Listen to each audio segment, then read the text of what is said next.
Good morning. It is Sunday.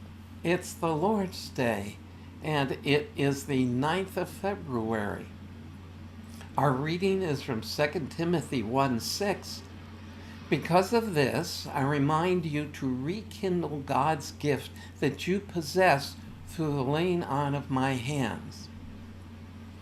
Now, what Paul is referring to here is when he ordained Timothy, and he is encouraging Timothy to remember the purpose for which he was ordained. Timothy was a young man. He was maybe what we would consider a pastor. He had a ministry. And Paul was just reminding him to keep on keeping on. And while we haven't been ordained as such, each one of us has a ministry. That's why I'm not a big fan of the term minister, because that implies something about clergy.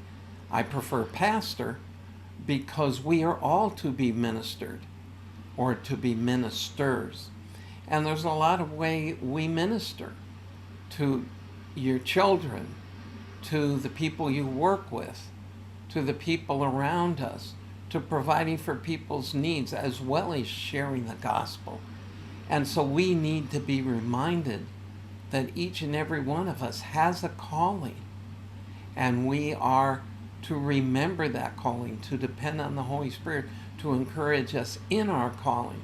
And since today is the start of a new week, here's one more week in which to remember that calling, depend on the Holy Spirit for opportunities to minister to others, because we too, like Timothy, each have our calling, and in the final analysis, that calling comes from God.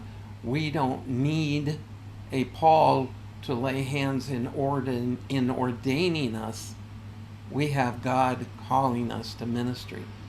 So depend on the Spirit and look for opportunities this week, and I'll see you again tomorrow.